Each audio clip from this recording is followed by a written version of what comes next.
बाप माझा शेतामधी नुसता रगत वकतो, सरच्या गिरजाची जोडी पहिलं उन्हात हाकतो, माझ्या बापाची रपाट काळ्या मातीचा ढेकुळ, नशिबाच्या वादळात भरलं उन्हाचं राऊळ, आपुला तो एक देव करुणी घ्यावा, आपुला तो एक देव करुणी घ्यावा, ते नेविन जीवा सुख नोहे, येरती माईके दुखाची जनिती, नाही आदि अंती अवसान प्रस्तुत. प्राप्त प्रसंग संप्राप्त सेवेसाठी निवडलेला अभंग. अक्षय तनुगात्र परम पवित्र नव्हे तर वल्लभापुत्र असणारे श्री संत श्रेष्ठ जगतवंदनीय जगद्गुरु तुकोबा यांचा 4 चरणांचा अभंग आपण आज या ठिकाणी कीर्तन रूपे सेवेकरिता निवडला आहे. विठ्ठल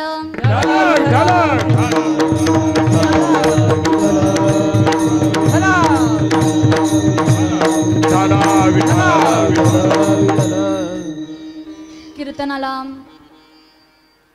सुरुवात करण्यापूर्वी 2 शब्दांचा अल्पसा परिहार देणं अत्यंत अगत्य असतं.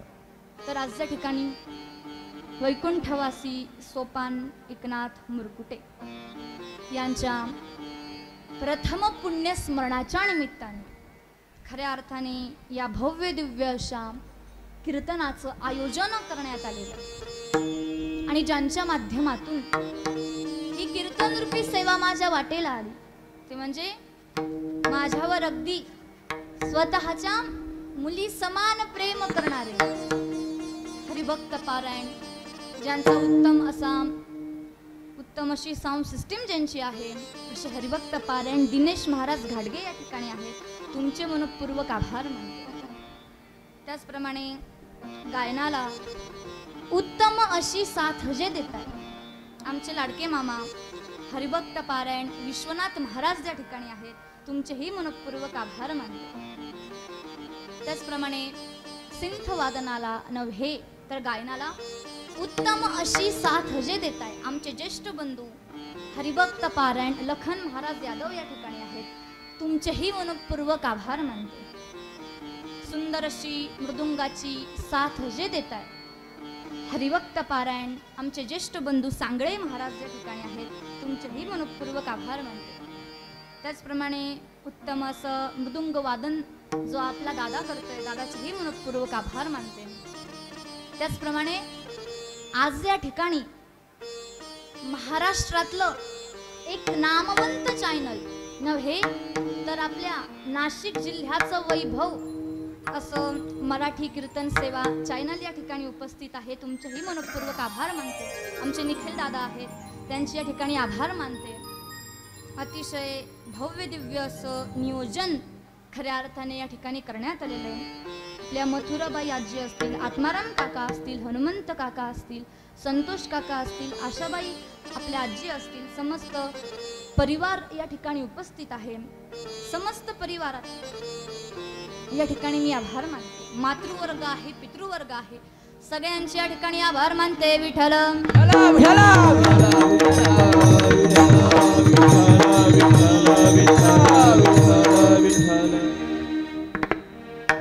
खरं तर आपल्या मुरकुटे बाबांचं परम भाग्य आहे की या दिवाळीच्या शुभ पर्वावर त्यांचं प्रथम पुण्यस्मरण आहे. आपल्या वैदिक सनातन धर्मामध्ये जितके काही सण आहेत त्या सगळ्या सणांचं पौराणिक काही ना काही महत्व आहे बरं का. मी हे कशाकरिता सांगते, आज दिवाळी आहे म्हणून जरा लक्षपूर्वक ऐका. आपले जितके काही सण आहे त्या सगळ्या सणांमध्ये अतिशय महत्वाचा सण म्हणजे दिवाळी. बरं मला सांगा, या दिवाळीची सुरुवात कधीपासून होते? बोलत चला जरा. कधीपासून होते? वसुबारस अर्थात गोवत्स द्वादशी पासून. या गोवत्स द्वादशीला भगवान श्रीकृष्ण परमात्म्यानं गोवर्धनाची नव्हे गोमातेची पूजा केली. म्हणजे बघा तुम्ही, आपल्या दिवाळीची सुरुवात ही गोमातेपासून होते. आपल्या धर्मामध्ये गोमातेला अगणित असणारं महत्व दिलेलं आहे. ज्याला 33 कोटी देवांचं दर्शन घ्यायचंय त्यांना एकमेव गायीचं दर्शन घ्यावं. 33 कोटी देवांचं दर्शन घेतल्याचं पुण्य आपल्या पदरामध्ये पडत असतं. नव्हे, गोमातेच्या शेणामध्ये लक्ष्मी राहते. ज्या ज्या ठिकाणी गोमातेचं शेण पडतं तिथं सदैव लक्ष्मीचा वास असतो. अजून सांगायला गेलं तर गोमातेच्या गोमूत्रामध्ये धन्वंतरी राहतो. ज्याला आपलं आरोग्य ठणठणीत राहावं असं वाटत असेल त्यानं आठवड्यातून एकदा का होईना गोमूत्राचं प्राशन केलं पाहिजे, गोमूत्र पिलं पाहिजे.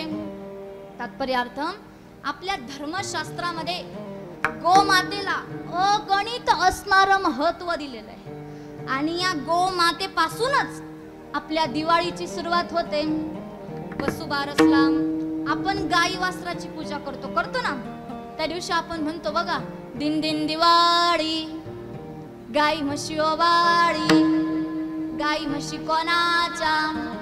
लक्ष्मणाच्या. लक्ष्मण कोणाचा? पप्प्याच्या आईचा. सॉरी, आता असंच म्हणावं लागणार आहे. विठ्ठल विठ्ठल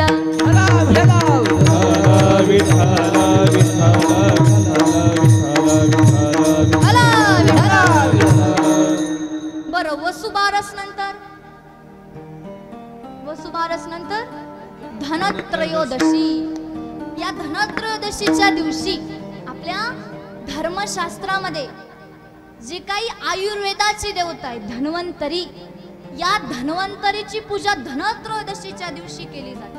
आणि त्याच्या दुसऱ्या दिवशी नरक चतुर्दशी अर्थात अश्विन कृष्ण चतुर्दशी.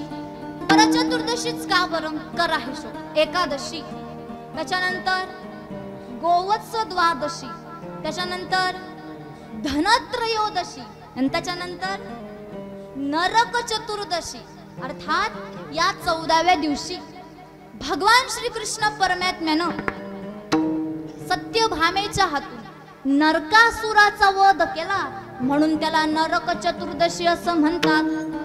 किंवा त्या दिवशी आपण लक्ष्मी पूजन करतो ना. यावेळेस जरा कुयोगामुळे लक्ष्मी पूजन उद्या आलेलं आहे, पण नेहमीच्या हिशोबाप्रमाणे लक्ष्मी पूजन आणि नरक चतुर्दशी एकाच दिवशी असतात ना. मग लक्ष्मी पूजन आपण का बरं करतो? समुद्र मंथनातून 14 रत्न प्रकट झाले. त्यातलं 14वं रत्न म्हणजे लक्ष्मी माता. आणि या लक्ष्मी मातेची पूजा सगळ्या देवी देवतांनी केली आणि ज्या दिवशी केली तो दिवस म्हणजे लक्ष्मी पूजन. विठ्ठल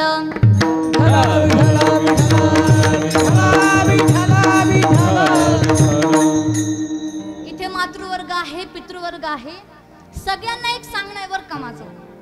आपण दिवाळीला फटाके फोडतो ना फटाके. किती हजाराचे फोडतो? 10,000चे, 15,000चे, 20,000चे आपण फटाके फोडतो. फटाके फोडू नका असं माझं मत नाही बरं का. फोडा ना, 10,000चे नाही 20,000चे फोडा. पण ते 20,000चे फटाके फोडत असताना त्यातल्या 1-2 हजाराच्या एखाद्या गरीबाच्या घरचा किराणा भरा. जो आनंद तुम्हाला 20,000 रुपयाच्या फटाक्यानं होणार नाही ना, तो आनंद तुम्हाला एखाद्या गरीबाच्या घरचा किराणा भरल्याने. म्हणून खरं तर या दिवाळीच्या दिवशी आपण इतराला मदत केली पाहिजे. बरं, त्याच्या दुसऱ्या दिवशी पाडवा किंवा आपण त्याला बलिपती प्रदा म्हणतो ना. या दिवशी भगवान परमात्मा वामन रूप धारण करून बळीच्या दारामध्ये गेले. ओम भवंती भिक्षाम देही. काय देऊ महाराज? भगवंत म्हणे मला 3 पावलं जमीन पाहिजे. बळी हसला. देवा तुम्ही आधीच एवढे आणि मागून काय मागितलं? 3 पावलं जमीन. मोठं काहीतरी मागा ना. भगवंत म्हणाले देतोय का जाऊ? नाही म्हणे म्हणे देवा देतो ना. मग दान करण्यासाठी बळीनं हातामध्ये पाणी घेतलं.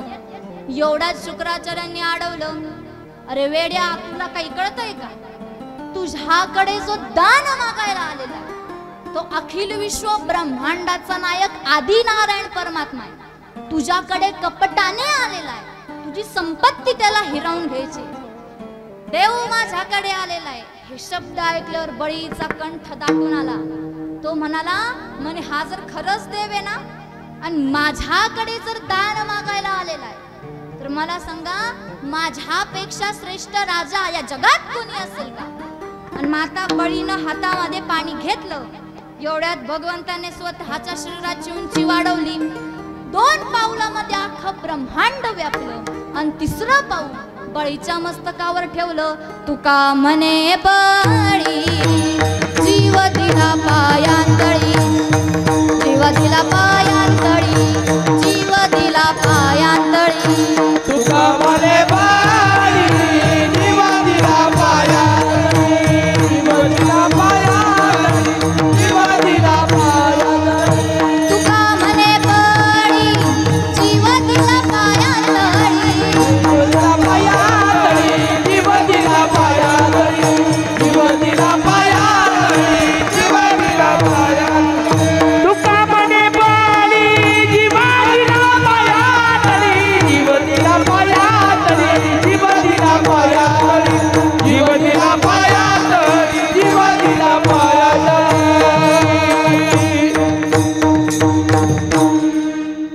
ज्या दिवशी भगवंतानं बळीला पाताळामध्ये घातलं तो दिवस म्हणजे बलिपती प्रदा. आणि तेव्हा भगवंतानं त्याला वचन दिलं तुझ्या दाराचा द्वारपाळ मी होईल.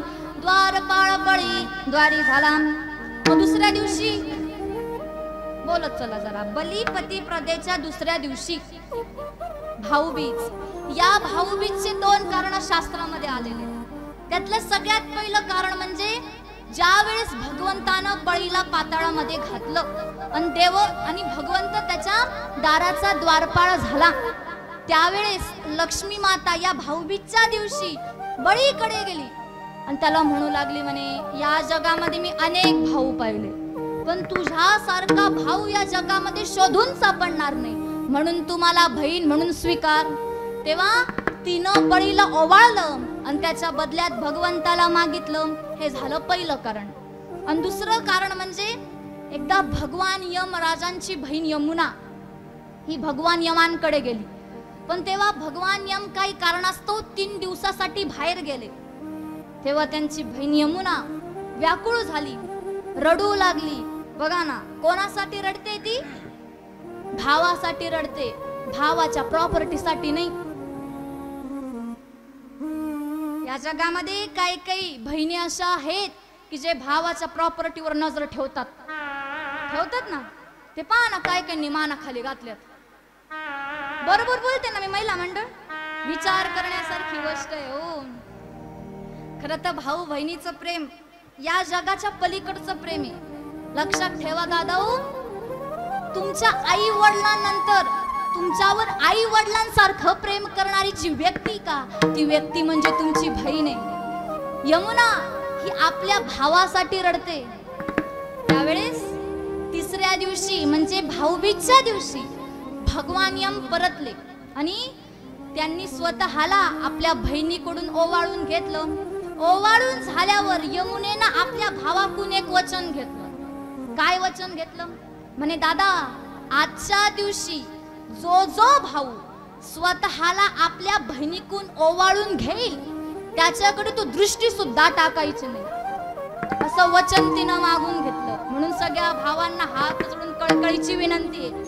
आजच्या दिवशी म्हणजे भाऊबीजच्या दिवशी तुम्ही स्वतःला आपल्या बहिणीकडून ओवाळून घ्या. तुमची बहीण जरी घरी बसली ना तरी बायकोचं ऐकून तिच्या घरी जाणं टाळू नका. की तुमची बहीण आहे, तुमच्यावर तिनं प्रेम केलेलं आहे म्हणून तिला भाऊबीजच्या दिवशी का होईना विसरू नका. तुम्हाला सांगू का, तुमच्यातले काही जण आता कीर्तन झाल्यावर यदा कदाचित मला येऊन म्हणतील ताई आम्हाला बहीणच नाही, त्यांनी काय करावं? तुम्हाला सांगू, तुमच्या घरातली जी ग्रंथराज ज्ञानेश्वरी का तिलाच तुम्ही तुमची बहीण माना. लक्षात ठेवा, लौकिकातली बहीण तुम्हाला यमाच्या तावडीतून सोडवेल की नाही याची गॅरंटी नाही. लक्षपूर्वक ऐका बरं का दादा मामा, लक्षपूर्वक ऐका. लौकिकातली बहीण तुम्हाला यमाच्या तावडीतून सोडवेल की नाही याची गॅरंटी नाही, पण ज्ञानेश्वरी रूपी बहीण तुम्हाला यमाच्या तावडीतून सोडवल्याशिवाय राहणार नाही याची गॅरंटी ही ज्ञानेश्वरी देते. आणि जरी तुमच्या घरात ग्रंथराज ज्ञानेश्वरी नसेल, तुम्ही या ज्ञानेश्वरीकडे या. फक्त येताना 500 घेऊन या. विठ्ठल विठ्ठल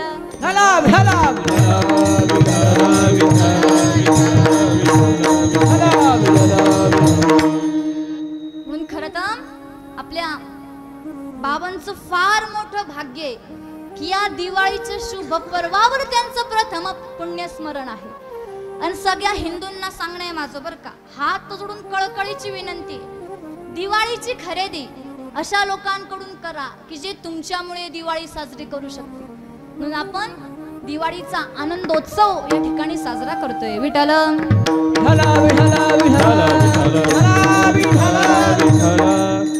आणि या दिवाळीच्या शुभ पर्वावर आपल्या मुरकुटे बाबांचं प्रथम पुण्यस्मरण आहे, वर्षश्राद्ध आहे. पण कधी विचार केला का करावं लागतं वर्षश्राद्ध, का करावं लागतं 13वं, का करावं लागतं 10वं? कधी विचार केला? आपण करतोय म्हणून करतोय, पण का करावं लागतं 10वं, का करावं लागतं 13वं, का करावं लागतं वर्षश्राद्ध? मला सांगा, आपल्या हिंदू धर्मामध्ये एकूण किती संस्कार सांगितलेत बरं? 16. किती? 16 संस्कार. पण हे 16च्या 16 संस्कार या जीवावर होतातच याची काय गॅरंटी नाही. पण 3 संस्कार मात्र हमखास होतात. किती संस्कार? 3 संस्कार. कोणते कोणते? लक्षपूर्वक ऐका. जीवावर होणारा सगळ्यात पहिला संस्कार नामकरण संस्कार. इथं मातृवर्ग आहे, पितृवर्ग आहे, समस्त गायक मंडळी आहे, टाळकरी मंडळी आहे. इथं प्रत्येकाला काही ना काही नाव आहे. इथं कोणी आहे का बिन नावाचं? प्रत्येकाला नाव आहे. मुलगी असेल तर डाव्या कानात आणि मुलगा असेल तर उजव्या कानात. 12व्या दिवशी नामकरण नावाचा संस्कार आपण करत असतो. म्हणजे जीवावर होणारा सगळ्यात पहिला संस्कार नामकरण संस्कार. जीवावर दुसरा संस्कार होतो अग्नीच्या आणि ब्राह्मणाच्या साक्षीने, तो म्हणजे विवाह संस्कार. आणि तिसरा संस्कार सगळ्यात शेवटचा, जेव्हा आत्मा या देहाला सोडून निघून जातो तेव्हा याच्यावर सगळ्यात शेवटचा संस्कार होतो, तो म्हणजे अंतिम संस्कार, किंवा शास्त्रामध्ये त्याला अंत्येष्टी संस्कार असं म्हणतात. मग मला सांगा, 16 मधून 3 गेले, खाली किती उरले? किती उरले? 13. म्हणून करावा लागतो 13वा. विठ्ठल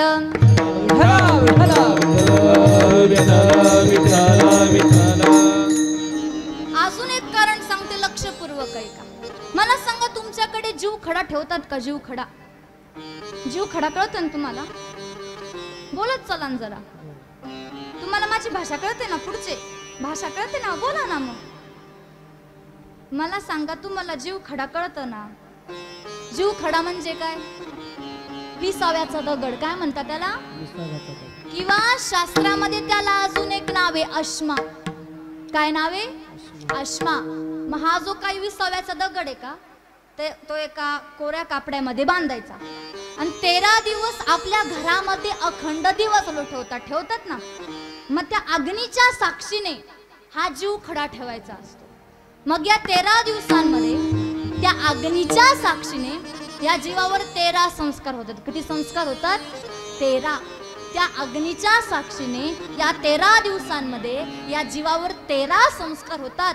म्हणून करावा लागतो 13वा. विठ्ठल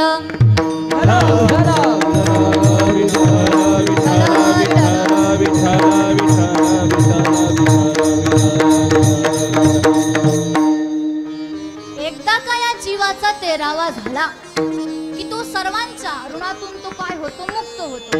नाती गोती भाऊ बन जितके काही त्याचे नातलग आहे सगळ्यांच्या ऋणातून तो काय होतो? मुक्त होतो. आणि सगळ्यात पहिले यम दरबाराकडे जायला निघतो. कुठे जायला निघतो? यम दरबाराकडे. त्या यम दरबाराच्या आधी एक वैतरणी नावाची नदी आहे. काय नाव आहे तिचं? वैतरणी. त्या नदीच्या काठावर या जीवाला जाऊन पोचायचंय. मग त्या नदीच्या काठावर जायला या जीवाला एकूण 28 दिवस लागतात. किती दिवस लागतात? 28. आधीचे 13 आणि हे 28 किती झाले? कसं आहे, माझं गणित कच्चं आहे म्हणून तुम्हाला विचारलं. किती झाले? 41. 41व्या दिवशी हा जीव त्या यम दरबाराच्या आधी एक वैतरणी नावाची नदी आहे, त्या नदीच्या काठावर हा जीव जाऊन पोचतो. मग तिथं गेल्यावर ती नदी पार करायची. ती नदी सामान्य नाही बरं का, ती नदी पाण्याची नाही.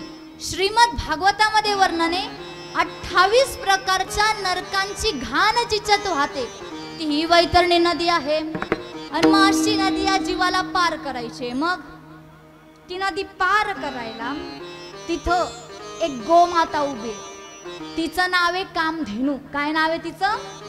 कामधेनू. ती गोमाता काय करते? त्या जीवाला आपल्या पाठीवर बसवते आणि पैल तिला नेण्यास मदत करते. पण ऐका, ती गाय त्याच जीवाला मदत करते की ज्यानं आयुष्यामध्ये एकदा तरी गोदान केलेलं आहे, गोसेवा केलेली आहे. कसायला नाही बर का, पाळणाऱ्याला. ज्याने कधी गोदान केलं नाही. मग बघा, दशक्रिया विधीच्या वेळेला ब्राह्मण काका म्हणतात गोदान करा, सोन्याची करा, चांदीची करा. उग सोन्या चांदीची करण्यापेक्षा माणसाने जीवनामध्ये एकदा तरी गोदान करावं. ज्याने कोणी गोदान केलेलं आहे ती गाय आपल्या पाठीवर त्याला बसवते आणि पैल तिला नेण्यास मदत करते. ती नदी आपल्या गोदावरी सारखी नाही बर का, ह्या अंगून पाय टाकला आणि त्या अंगून निघालं. मशी नदी ती नाही. ती नदी पार करायला या जीवाला एकूण 59 दिवस लागतात. किती दिवस लागतात? 59. मादीचे 13 अधिक 28 बरोबर 41 आणि 41 आणि 59 किती झाले? 100. मग 100व्या दिवशी हा जीव त्या यम दरबारामध्ये जाऊन पोचतो. मग तिथं गेल्यावर आपल्या पाप पुण्याचा न्याय निवाडा करावा लागल ना, म्हणून तिथं एक वकील व्हावा लागतो. त्या वकिलाचं नाव आहे चित्रगुप्त. बरं, तो वकील आपल्या वकिलासारखा नाही बर का, काळ्या पांढऱ्या कपड्यातला तो वकील नाही आणि टेबला खालून घेणारा तो मुळीच नाही. एकदम सरकारी ओरिजिनल वकील आहे तो. बरं, तो वकील आपल्याकडून आपले पैसे घेत नाही बर का, तो फक्त आपली फाईल तपासतो. न काय काही कुटाणा केलाय, किती लोकांचे लग्न मोडले, किती बांध कोरले, तो काय करतो? त्याचा न्याय निवाडा करतो. मग ती केस लढवायची ना, मग ती केस लढवण्यासाठी त्या चित्रगुप्ताला एकूण 265 दिवस लागतात. किती दिवस लागतात? 265. मादीचे 100 आणि हे 265 किती झाले? 365. आणि मग 365व्या दिवशी या जीवाचा निकाल तिथे लागतो. म्हणून त्या दिवशी करावं लागतं वर्ष श्राद्ध. विठाला विठाला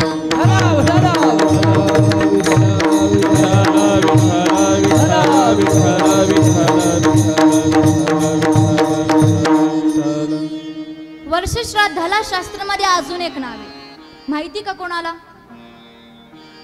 आत्ममुक्ती दिन. नाही, अजून एक नाव आहे त्याला, एकदम सोपं नाव आहे.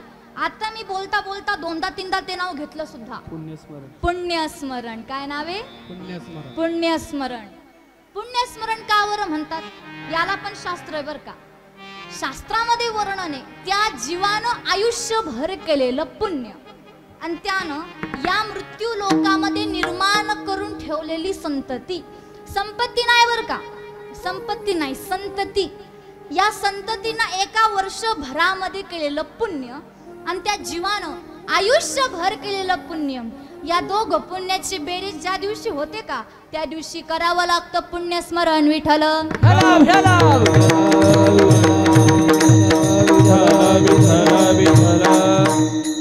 बरं, महिला मंडळ मला सांगा, तुमच्याकडे महिना पित्र घालतात का?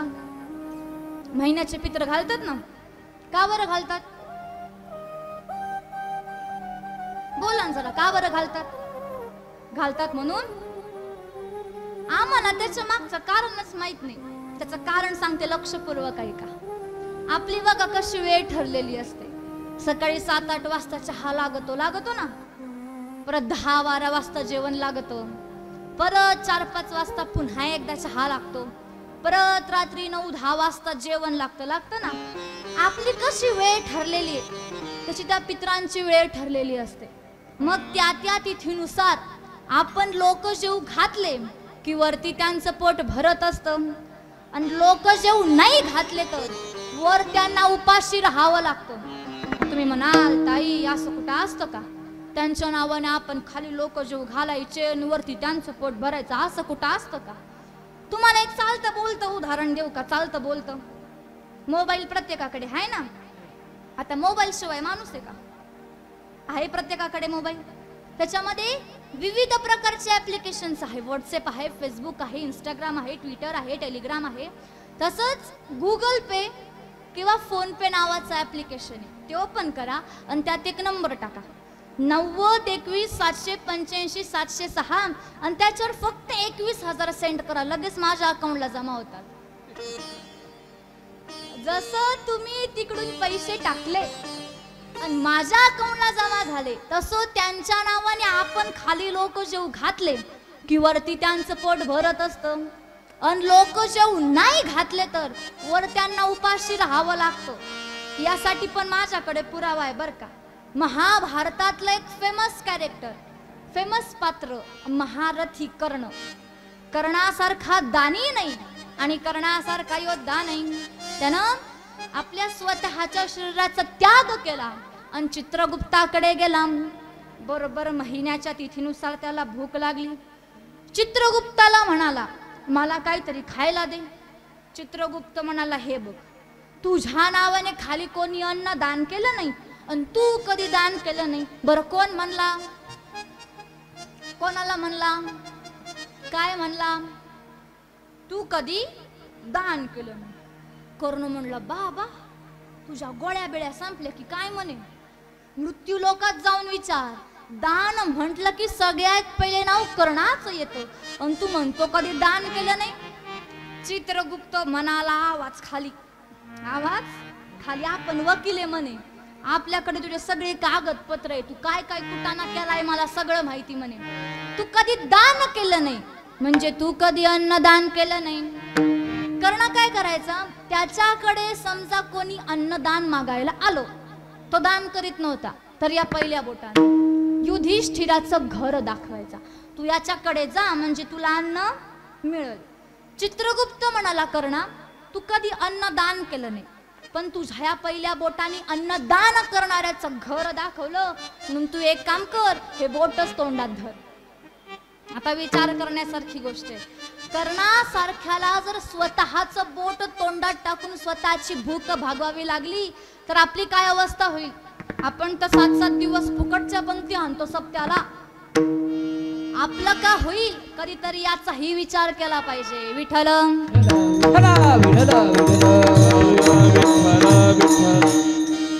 म्हणून आनंदाची गोष्ट आहे की आपल्या मुरकुटे परिवाराने आपल्या वडिलांच्या प्रथम पुण्य स्मरणाच्या निमित्ताने या भव्य दिव्य अशा कीर्तनाचं आयोजन केलेलं आहे. खऱ्या अर्थाने बघायला गेलं तर आपले जे सोपान बाबा जे होते ते कोणाचे सुपुत्र होते, कोणाचे पती होते, कोणाचे भाऊ होते, तो कोणाचे तरी वडील होते. पण तुम्हाला सांगू, या सगळ्या नात्यांमध्ये सगळ्या जिव्हाळ्याचं नातं हे बापाचं आणि लेकराचं नातं. माय बापाओ, बाप. भारताला माता म्हणतात, ज्ञानोबरायांना माऊली म्हणतात, पांडुरंगाला विठाई म्हणतात. सगळ्यांनी वर्णन केलं ते आईचंच. कवींनी कविता केल्या आईवर, धडे आईवर, सिनेमे आईवर, सेमिनार आईवर, सगळं काय आईवर. बाप दाखवला ना, बाप रांगवला. चिडचिड करणारा, ठेकेखोर, व्यसनी असाच बाप दाखवला सगळ्यांनी आजपर्यंत. पण मला सांगा, बाप खरंच असा असतो का? लेकरू मनातल्या गोष्टी आईला सांगतो, अडीअडचणी आईला सांगतं, सगळं काय आईला जाऊन सांगतं. ते प्रेम आईवर करेल. पण लेकरू कधी आपल्या बापासोबत मन मोकळेपणाने बोलत नाही का? लहानपणापासून आई त्याला सांगत आली, हे करू नको, बाबा मारतील. अभ्यास कर, बाबा मारतील. शाळेत जा, बाबा मारतील. बाबा मारतील, बाबा मारतील हे सतत त्याच्या कानावर आदळतं. त्याला असं वाटतं हा बाप फक्त मारायलाच जन्माला आलेला. म्हणून हळूहळू ते आपल्या बाबापासून दूर होऊन जातं. बघा ना, बाप जीवनामध्ये कळत नसतो आणि ज्या दिवशी कळतो त्या दिवशी बापच नसतो. म्हणून मला सगळ्यांना सांगणे, जोपर्यंत बाप आहे ना तोपर्यंत त्यांची कदर करा, त्यांची सेवा करा. कारण तो बाप एकदा गेला ना तर तो परत नाही येणार हो. म्हणून त्या बापाची सेवा करा. बाप माझा शेतामध्ये नुसता रगत वकतो, सरच्या गिरजाची जोडी पहिलं उन्हात हाकतो. माझ्या बापाची रपाट काळ्या मातीचा ढेकुळा, नशिबाच्या वादळात भरलं उन्हाचं राऊळ. शाळेमध्ये लेकरांना जर निबंध लिहायला सांगितला तर लेकरू माझी आईच लिहितात, माझा बाप लिहितच नाही. लेकरांना जर आपण शपथ घ्यायला सांगितली ना तर लेकरू लगेच आईची शपथ. पण बापाची शपथ घेतली का हो कोणी आजपर्यंत? बाप शपथ घ्यायच्या पण लायकीचा नाही का हो? का बरं? आपण त्याला प्रत्येक गोष्टीतून वर्ज करून टाकला. त्याची हीच एक चूक आहे ना. तुमच्या सुखासाठी, तुमच्या आनंदासाठी तो आयुष्यभर धडपड करीत राहिला. लक्षात ठेवा, बाप आणि सूर्य या दोघांचाही उन्हाळा सहन करायला शिका. कारण ज्या दिवशी हे दोघं मावळतात ना त्या दिवशी जीवनामध्ये फक्त अंधकारच येतो. म्हणून बापाची सेवा करा. बाळा, तुला काय बनवू रे? तुला काय आवडतं? लेकराला जर एखादी भाजी आवडली तर पटकन भाजी बनवून देणारी आई आपल्या लक्षात आहे. लक्षात ठेवा, तुमच्या एका वेळाच्या जेवणाची चिंता जिला असते ना ती आई असते. परंतु तुमच्या आयुष्यभराच्या जेवणाची कर्तूत जो करून ठेवतो तो बाप असतो. त्या बापाला विसरता कामा नाही. माझ्या लेकीचं लग्न जुळत नसेल तर नातेवाईकांच्या उंबरेत झिजणाऱ्या बापाला आम्ही सोयीस्कर बाजूला. भाकरी थापताना रडणारी आई सगळ्यांना दिसते, व्याकुळ झालेली आई सगळ्यांना दिसते. पण माझ्या लेकीचं लग्न जुळत नाहीये म्हणून वन करणारा बाप आपण का बरं विसरून गेलो? तो बाप विसरून चालणार नाही. आठवा ना जरा, आठवा. तुम्हाला 2 घास कमी नको पडायला म्हणून तो बाप लोकांच्या शेतामध्ये राबला असेल, लोकांचे ऊस त्यानं तोडले असेल. का बरं? माझं लेकरू घरी उपाशी. तो बाप दिवसभर उपाशी राहिला असेल पण तुमचं पोट त्यानं भरलं असेल. बापाचं अंतःकरण जाणता येत नाही बरं का. आणि ज्या दिवशी ते कळतं त्या दिवशी बापासोबत बोलायला तो बापच नसतो. म्हणून सगळ्यांना फक्त एकच सांगणं आहे, आपल्या बापाची किंमत करा. खरं तर मुरकुटे परिवाराचं मला एक आनंद वाटतोय की आपल्या वडिलांच्या प्रथम पुण्य स्मरणाच्या निमित्ताने त्यांनी या भव्य दिव्य अशा कीर्तनाचं आयोजन केलेलं.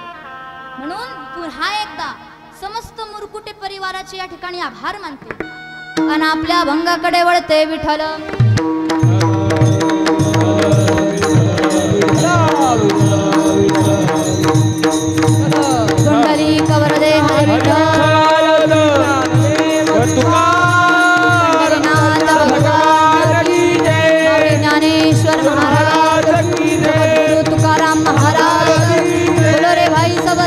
की जय, रामचंद्र भगवान की जय, हनुमान जी महाराज की जय, छत्रपती शिवाजी महाराज की जय, धर्मवीर संभाजी महाराज की जय.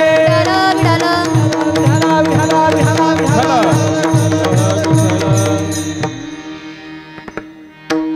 आपुला तो एक देव करुणी घ्यावा,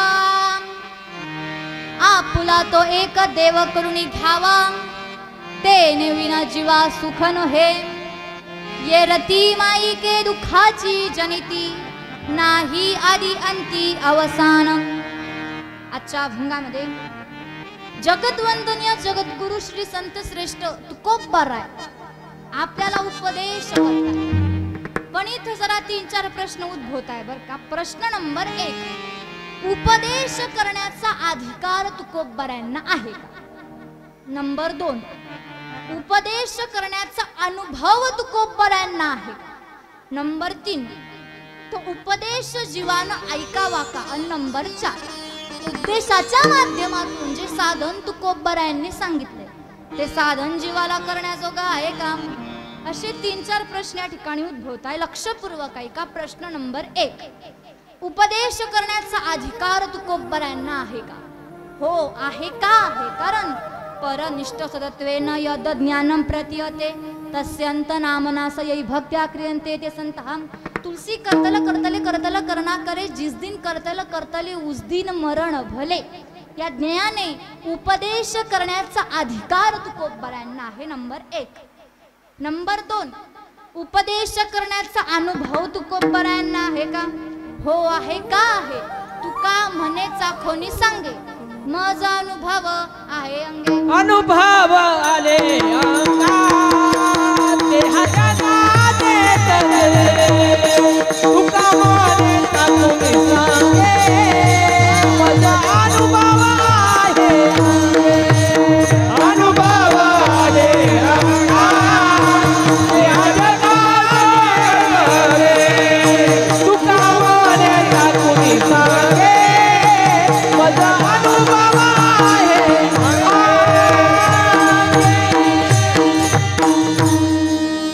तुका म्हणेचा कोणी सांगे, माझा अनुभव आहे अंगे. या नेयाने उपदेश करण्याचा अनुभव तुकोबारायांना आहे. नंबर 2, बरं उपदेश जो तुकोबारायांनी केलेला आहे तो जीवानं ऐकावा का? ऐकावा का? ऐकावा. कारण उपदेश ऐकण्याच्या मागे या जीवाचं हित आहे. आणि नंबर 4, उपदेशाच्या माध्यमातून जे साधन तुकोबारायांनी सांगितले ते साधन जीवाला करण्याजोगं आहे का? हो आहे का? आहे. कारण उपदेशाच्या माध्यमातून जे साधन तुकोबारायांनी सांगितले ते अतिशय करण्याजोगं साधन आहे, सोपं साधन आहे. म्हणून तुकोबाराय म्हणताय आपुला तो एक देव करुणी घ्यावा. बर, करुणी घ्यावा या वाक्यावरून तुकोबाराय देवाला आपलं करून घ्या असं सांगताय. पण हे सांगण्याच्या आधी तुकोबारायांना कोणी विचारलं होतं का? तुकोबाराय न विचारता सांगताय. किंवा तुकोबारायांकडे काही साधक मंडळी गेली आणि त्यांना विचारलं, महाराज आमच्या सुखाचा मार्ग सांगा. आणि मग तुकोबारायांनी सांगितलं, मग ती गोष्ट वेगळी आहे ना. पण इथं तुकोबारायांना कोणी न विचारताही तुकोबाराय म्हणताय तुम्ही त्या देवाला आपलं करून घ्या. मग तुकोबाराय न विचारता का सांगताय? जरा लक्षपूर्वक ऐका. शास्त्रामध्ये वर्णन आहे, विचारल्याशिवाय सांगू नये. मग तरी का तुकोबाराय सांगताय? याच्या पुढे जाऊन ऐका बर का. विचारल्याशिवाय सांगू नये असं शास्त्र आहे. पण काय विचारल्याशिवाय सांगू नये याला ही शास्त्र आहे. आणि काय न विचारता सांगावं याला ही शास्त्र. शास्त्रामध्ये प्रत्येक गोष्टीला शास्त्र, पण ते शास्त्र कुठे वापरायचं, कसं वापरायचं याला ही शास्त्र आहे. कारण शास्त्र जर कळालं नाही तर ते आपल्या प्राणनाशाला कारण ठरत असतं. झालं काय? 2 विद्वान पंडित आपली विद्या संपादन करून आपापल्या गावाला निघाले. बरं, पूर्वीच्या काळी 2 व्हीलर 4 व्हीलर काय नव्हती. पूर्वी चालूनच प्रवास करायचे. मग चालून चालून हे दोघं थकले. मनामध्ये विचाराला कुठेतरी जाऊन आराम करावा. तर समोर हनुमंतरायांचं मंदिर दिसलं. हनुमंतरायांच्या मंदिरामध्ये गेले. आराम करण्याचा प्रयत्न केला, पण पोटामध्ये अन्नाचा कण नाहीये. फार भूक लागलेली, काय करावं. आणि मग आता एवढ्या ते गृहस्थ आला.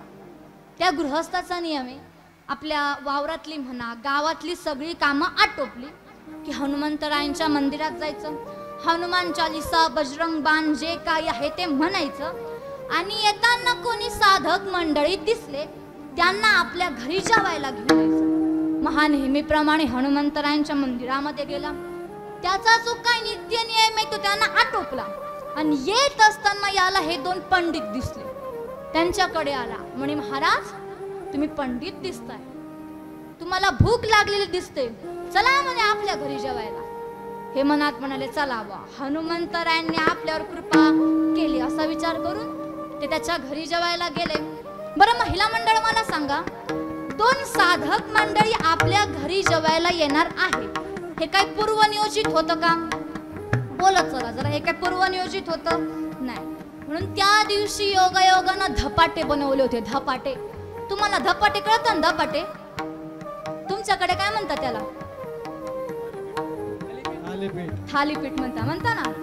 बर, आता हे धपाटे बनवत असताना आपण त्याला असं मध्यंतरी छिद्र करतो ना, परत आजूबाजूला छिद्र करतो ना. आता नवीन पिढीला काय कळायचंय धपाटे काय असतं, त्याला छिद्र का बरं असतं. एका आजीने धपाटे केले, त्याला आजूबाजूला भोक्स केले. मग तिची नात त्याला विचारते, का ग आजी त्याला भोक्स का बरं करेले? म्हणजे तुझ्या बापाला जायला करेले. त्या दिवशी योगायोगानं धपाटे बनवले होते. आणि गोड पदार्थ म्हणून बालुशाही बनवली होती. आता बघा तुम्ही, या धपाट्यालाही मध्यंतरी छिद्र असतं आणि या बालुशाहीलाही मध्यंतरी छिद्र असतं. पंडित जेवायला बसले, सगळं काही त्यांनी वाढलं, हातामध्ये पाणी घेतलं, 3 वेळेस त्या अन्नाभोवती फिरवलं. आणि जेव्हा त्यांनी त्या जेवणाकडे बघितलं ते म्हणले थांबा, आम्हाला आमचं शास्त्र पाहू द्या. म्हणे का बरं? याला छिद्र दिसतंय म्हणे. त्याने त्यांचं शास्त्र उघडलं आणि त्यात त्यांना एक सूत्र सापडलं, छिद्रेषु बहुला अनर्था भवन्ति. जिथे छिद्र आहे तिथं काय अनर्थ. उठले ना महाराज ते ताटावरून. बरं, छिद्रेषु बहुला अनर्था भवन्ति हे जरी शास्त्र आहे, पण हे शास्त्र कुठे वापरायचं? शास्त्रामध्ये वर्णन आहे, तुम्हाला एखादी नदी पार करून पलीकडे जायचंय, तर मला सांगा तुम्हाला कशाचा आश्रय घ्यावा लागल? नावेचा, होडीचा आश्रय घ्यावा लागल. पण त्याच्याही आधी या लागिशत जर नावे निगोनिके विनिश्चिंत होवावे. त्याच्याही आधी तुम्हाला त्या नावेची चौकशी करणं गरजेचं आहे. ती नाव चांगली तर आहे ना, तिच्यात छिद्र तर नाही ना? तिच्यात छिद्र असेल आणि तिच्यात बसून तुम्ही पलीकडे जाण्याचा प्रयत्न केला तर मला सांगा, तुम्ही पलीकडे जाल का कायमचे जाल? कायमचे जाल. म्हणून छिद्रेषु बहुला अनर्था भवन्ति हे जरी शास्त्र आहे, पण हे शास्त्र कुठे वापरायचं? नावेच्या ठिकाणी वापरायचं. आणि कुठे वापरलं? अन्नाच्या ठिकाणी वापरलं. विठ्ठल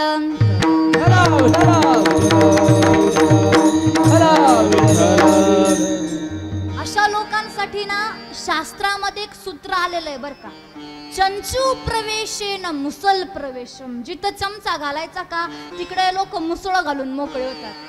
असे एवढे लोक आम्हाला कायम भेटतात. आता कार्यक्रमाला जाते ना मी, एक ठिकाणी कार्यक्रमाला गेली, पत्ता भेटत नव्हता. एका दुकानात गेली, म्हणलं का हा पत्ता सांगा बरं.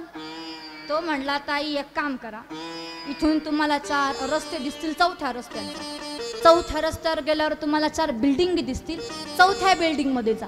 चौथ्या बिल्डिंग मध्ये गेल्यावर तुम्हाला 4 फ्लॅट दिसतील, चौथ्या फ्लॅट मध्ये घुसा. चौथ्या फ्लॅट मध्ये गेल्यावर तुम्हाला 4 दारं दिसतील, चौथ्या दार उघडा. चौथं दार उघडल्यावर तुम्हाला 4 बेडरूम दिसतील, चौथ्या बेडरूम मध्ये जा. चौथ्या बेडरूम मध्ये गेल्यावर तुम्हाला 4 कपाट दिसतील, चौथं कपाट उघडा.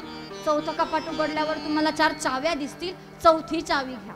चौथी चावी घेतल्यावर तुम्हाला 4 लॉकर दिसतील, चौथं लॉकर उघडा. चौथं लॉकर उघडल्यावर तुम्हाला 4 अल्बम दिसतील, चौथा अल्बम घ्या.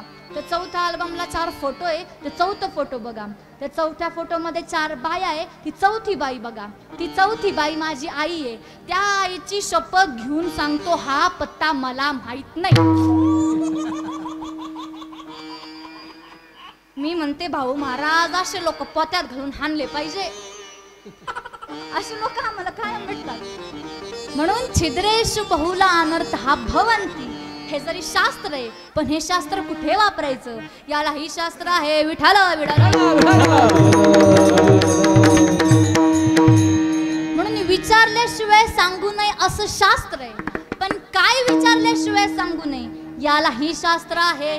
आणि काय न विचारता सांगावं याला ही शास्त्र आहे. मग उदाहरणार्थ समजा एखादा आंधळा मनुष्य समोर मोठं खड्डं आहे, तो त्या खड्ड्यामध्ये पडणार आहे आणि हे तुम्हाला तुमच्या डोळ्याने दिसतंय. तुम्ही काय कराल? त्याला वाचवाल का त्याला खड्ड्यात पडू द्याल? तुम्ही त्याला जाऊन वाचवाल. तसं तुकोबाराय म्हणता हे आंधळ रूपी जगत, या जगाला धर्म कळत नाही, ग्रंथ कळत नाही, देव कळत नाही, आणि ते कळण्यासाठी तुकोबाराय म्हणताय तुम्ही त्या देवाला आपलं करून घ्या. आपुला तो एक देव करून घ्यावा, तेने विना जीवा सुख नहे. बघा ना, तुकोबारायांनी एक शब्द वापरला. किती? कोणत्या तरी एका देवाला आपलं करून घ्या. पण मला सांगा, आपल्या घरामध्ये देव किती बरं? काका मला सांगा, तुम्ही तुमच्या घरात देव या किती बरं? आपली किचन मध्ये सोडली तर किती देव आहेत बरं? भरपूर आहे. किंवा मावशी तुम्ही सांगा, तुमच्या घरात देव किती आहे? नवरदेव सोडला तर भरपूर देव आहे. आपल्या घरामध्ये देवांची कमी नाही. शिवाय आपले देव वारानुसार ठरलेले. या वाराला हा देव तर त्या वाराला तो देव. बरं, सोमवारी कोणता देव? महादेव. ब्रह्म मुरारी सुरार्चित लिंगम निर्मल भासित शोभित लिंगम जन्मज दुःख विनाशन लिंगम तत्प्रणमामि सदा शिवलिंगम. त्याच्यानंतर मंगळवारी कोण?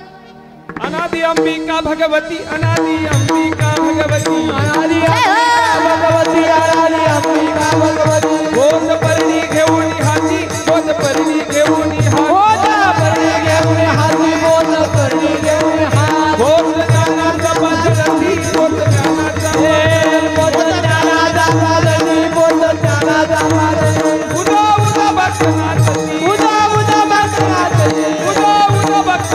उदा उदा भक्तनाथी, उदा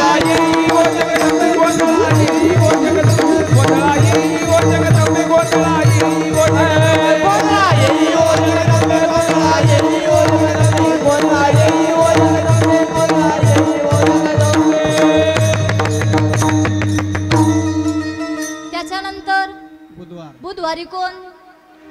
गुरुवारी, शुक्रवारी, शनिवारी, रविवारी. वारी हो वारी माझ्या बल्लारीची वारी, वारी हो वारी माझ्या बल्लारीची वारी. अहम वागा सोहम वागा प्रेम रत्ना वारी, अहम वागा सोहम वागा प्रेम रत्ना वारी. सावन वमनी बसलेला का देव कराते वारी, सावन वमनी बसलेला का देव कराते वारी. वारी हो वारी माझ्या बल्लारीची वारी, वारी हो वारी माझ्या बल्लारीची वारी, वारी हो वारी माझ्या बल्लारीची वारी, वारी हो वारी माझ्या बल्लारीची वारी. असे आपले देव कसे? वारानुसार ठरलेले. पण मग तुकोबारायांनी उत्तर दिलं, तुम्ही कोणत्या तरी एका देवाला आपलं करून घ्या. खालच्या साधक मंडळींनी तुकोबारायांना शंका विचारली. मग तुकोबाराया नेमकी तो देव कोणचा? तुकोबारायांनी उत्तर दिलं, निराकार तो निरगुण ईश्वर कसा प्रगटला असा विटेवर उभय ठेविले हात कटेवर उभय ठेविले हात कटेवर पुतळा चैतन्याचा कानडा राजा पंढरीचा कानडा राजा पंढरीचा कानडा राजा पंढरीचा विठ्ठल विठ्ठल विठ्ठल विठ्ठल विठ्ठल विठ्ठल विठ्ठल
आम्ही त्या देवाला आपलं करून घेतो, पण त्या देवाला आपलं केलं नाही तर जमणार नाही का? म्हणे अजिबात जमणार नाही. का जमणार नाही? तुकोबराय म्हणाले, तेने विना जीवा सुख नोहे. त्या देवाशिवाय या जीवाला सुख मिळणार नाही. बघा ना, सुख म्हणजे माणसाच्या आयुष्यातला अतिशय महत्वाचा शब्द. सुख सगळ्यांना पाहिजे, पण सुख भोगण्याच्या भूमिका सगळ्यांच्या वेगवेगळ्या. इथं मातृवर्ग आहे, पितृवर्ग आहे, प्रत्येकाला सुखाची अपेक्षा आहे.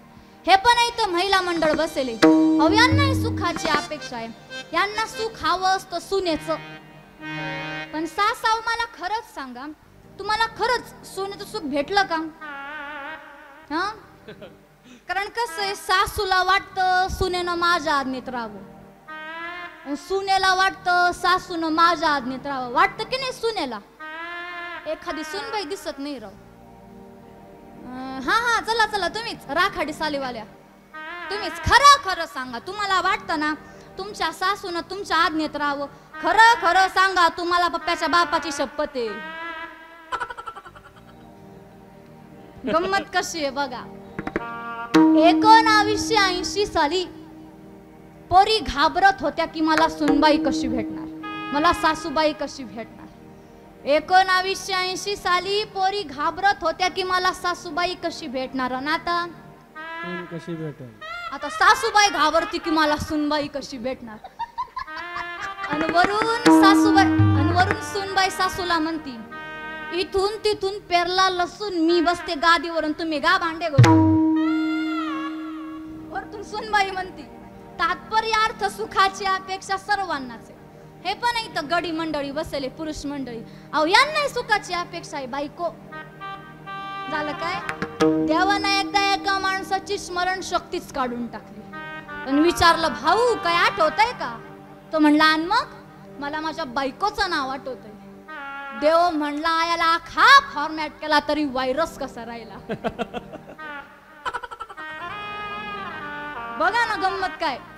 लोकांनी ब्रदरचा ब्रो केला, सिस्टरचा सिस केला, मम्मीचा मॉम केला, पप्पाचा पॉप केला, पण अजून कोणात हिम्मत नाही झाली बायकोचा बोका करायचा.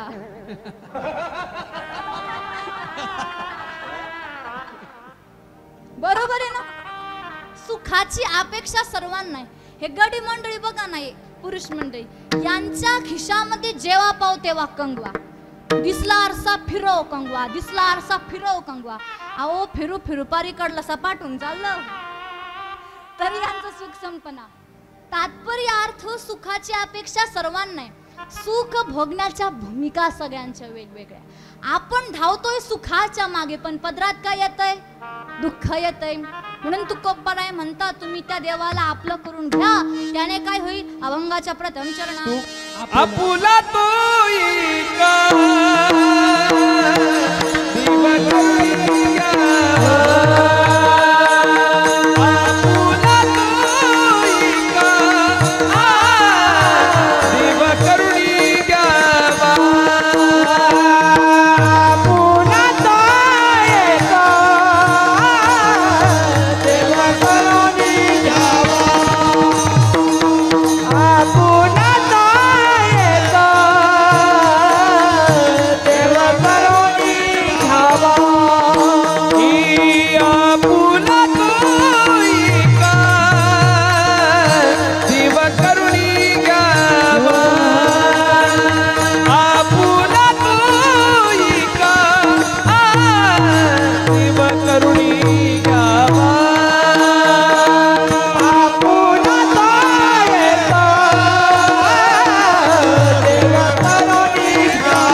दुःखाची जाणती येरती माईके दुःखाची जनिती नाही आदि अंती अवसान. येर म्हणजे काय? देहादिक संबंधाने असलेले जितके काही विषय ते सगळे नाशिवंत. मायेने युक्त असलेले पदार्थ भगवंत म्हणतात ना मम माया दुरतया. भगवंताची माया पार करणं फार दुस्तर आहे. आणि तुम्हाला सांगू, या मृत्यू लोकामध्ये जन्माला आलेला कोणीही असू द्या, तो मायेच्या जाळेमध्ये अटकला नाही असा व्यक्ती आपल्याला शोधून सापडणार नाही. सगळे जण मायेमध्ये अटकलेत. माया के दीवाना सुन लो, एक दिन ऐसा आएगा, धन दौलत और माल खजाना यही पड़ा रह जाएगा. सुंदर काया माटी होगी, चर्चा होगी गली गली. ले लो रे कोई राम का प्यारा, शोर मचाऊ गली गली. राम नाम के हीरे मोती, कृष्ण नाम के हीरे मोती, हरि नाम के हीरे मोती मैं बिखराऊ गली गली. ले लो रे कोई राम का प्यारा, शोर मचाऊ गली गली. सगळे जण मायेच्या जाळेमध्ये अटकलेत आणि मायेच्या जाळेमध्ये अटकल्यामुळे जीव अनादि काळापासून दुःख भोगतो. या भंगाच्या द्वितीय चरणात येरती माई के दुःखाची जाणती. येरती माई के दुःखाची जाणती. येरती माई के दुःखाची जाणती. येरती माई के दुःखाची जाणती.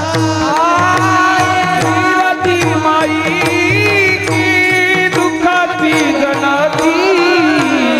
येरती माई के दुःखाची जाणती. येरती माई की दुःखाची जाणती. येरती माई के दुःखाची जाणती. येरती माई के दुःखाची जाणती. दुःखाची जाणती. येरती माई के दुःखाची जाणती. येरती माई के दुःखाची जाणती.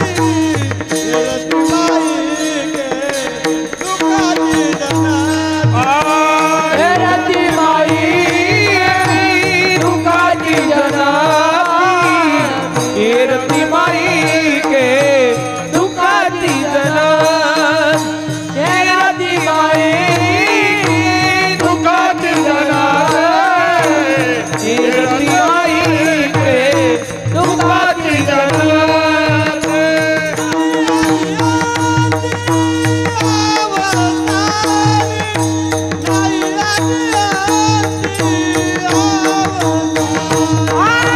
नाही आदि अवसान. नाही आदि अवसान. दुःखाची जाणती.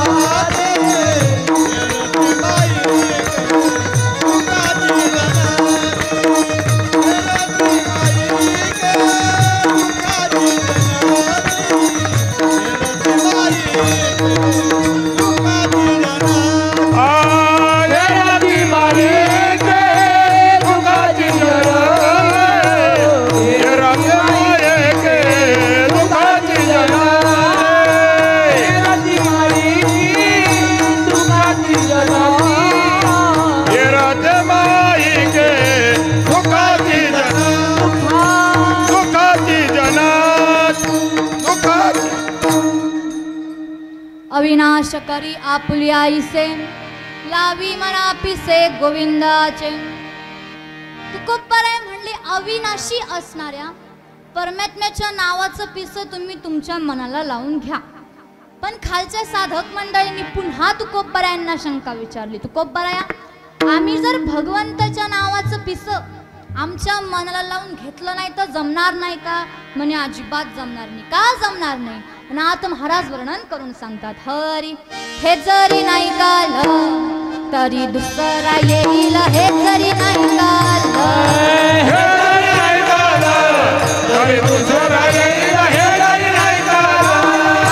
सरत शेवटी बा काळ बांधून नेईल. सरत शेवटी बा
शिवाजी राजा सुखी राहिली प्रजा सुखी राहिली प्रजा माय बहिणीची इज्जत माय बहिणीची इज्जत धन्य धन्य शिवाजी सरदार जी शिवाजी सरदार जी शिवाजी सरदार जी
नांदत होते हिंदू मुसलमान आनंदाने नांदत होते हिंदू मुसलमान आनंदाने नांदत होते हिंदू मुसलमान आनंदाने नांदत होते हिंदू मुसलमान सुया गया पोत गया सुया गया पोत घ्या दाताच दातवन घ्या ग कोणी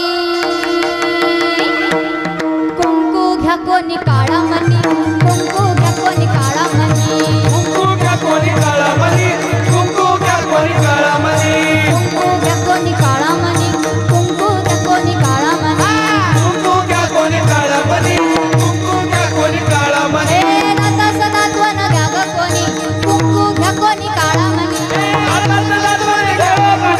कुंकू घ्या कोणी काळा मनी दाताच दातवन घ्या ग कोणी कुंकू घ्या कोणी काळा मनी कुंकू घ्या कोणी काळा मनी कुंकू घ्या कोणी काळा मनी दातवन घ्या ग कोणी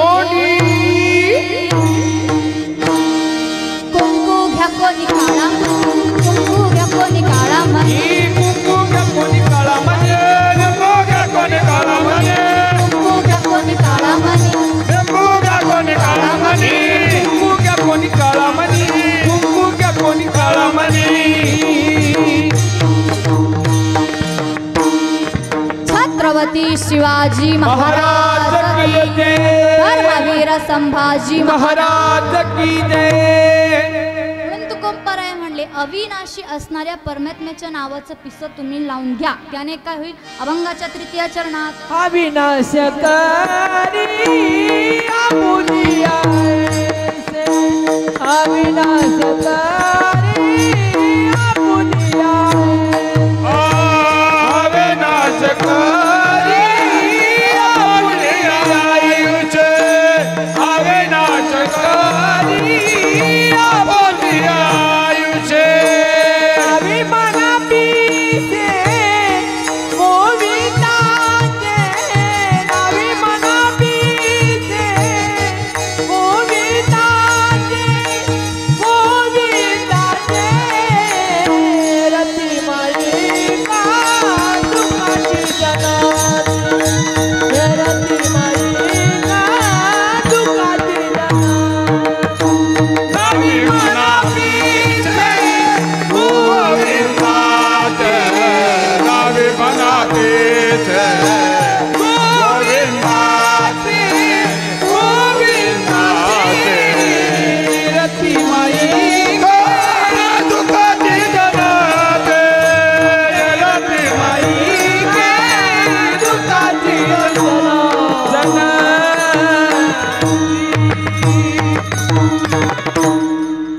म्हणून आपल्याला पण 5 मिनिटं भगवंताचं नामस्मरण करायचं. चला बरं सगळ्यांनी आपले हात वरती करा करा करा. मागचे जो आपला हात वरती करणार नाही त्याला त्याच्या शेजारच्याची शपथ. मग करा काय करायचं ते. केले हात वरती भजन करायचं.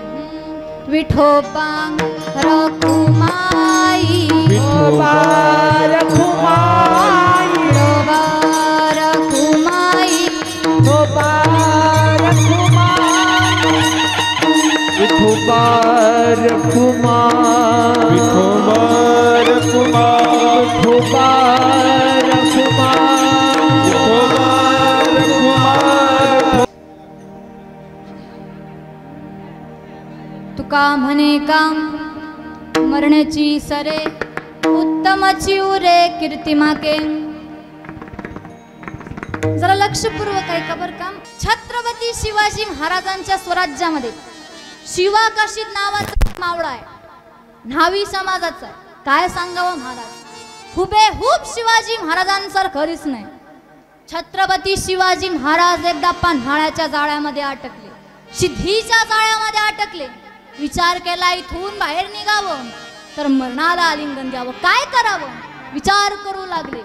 त्यावेळेस महाराजांना एका मावळ्याने येऊन सांगितलं, राज तुमच्या स्वराज्यामध्ये तुमच्यासारखा हुबेहूब दिसणारा एक मावळा आहे, शिवाकाशीत नाव आहे त्याचं, त्याला बोलवा. महाराजांनी त्याला बोलवलं. महाराजांना म्हणू लागला, राज मला तुम्ही बोलवलं? हो शिवा, अरे मी असं ऐकलंय की माझे कपडे घातल्यावर तू हुबेहूब माझ्यासारखा दिसतो. घाल बघू माझे कपडे. शिवा काशीदने छत्रपती शिवाजी महाराजांचे कपडे घातले. महाराज त्याच्याकडे बघून म्हणू लागले, शिवा, अरे मला असं वाटतंय की मी माझं प्रतिबिंब आरशामध्ये बघतोय. शिवा काशीद म्हणाला, राज, ओ राज, मग सांगा ना, जाऊ का त्या शिवा काशीदच्या भेटीला, जाऊ का त्या सिद्धीच्या भेटीला? हे ऐकल्यावर छत्रपती शिवाजी महाराजांच्या अंतःकरणातले ठोके वाढू लागले. छत्रपती शिवाजी महाराज म्हणाले, तुला कसं कळालं? आम्ही तुला त्याच्या भेटीला पाठवणार आहे. शिवा काशीद म्हणाला, महाराज, अहो तुमच्या अंतःकरणातले ठोके आम्हाला ऐकू येतात. कडकडून त्याला मिठी मारली. शिवा काशीद शेवटचा आपल्या बायकोला भेटण्यासाठी घरी गेला. त्याच्या बायकोच्या चेहऱ्यावर एक विलक्षण असणारा आनंद आहे. त्यानं विचारलं, का ग, तुझा नवरा आज मरायला जाणार आहे आणि तुझ्या चेहऱ्यावर एवढा आनंद का बरं? त्याच्या बायकोनं दिलेलं उत्तर आहे, म्हणे, आनंद का बरं नको? आतापर्यंत तुम्ही न्हावी म्हणून जगले, पण मरताना शिवाजी महाराज म्हणून मरताय, यापेक्षा मोठा आनंद कोणता? म्हणून माणसाने मरताना अशी कीर्ती करावी की मेल्यावर 4 लोकांच्या तोंडात आपलं नाव असावं. अभंगाच्या अंतिम चरणात तुका म्हणे का मरणेची सारे, तुका म्हणे का, तुका म्हणे का मरणेची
हा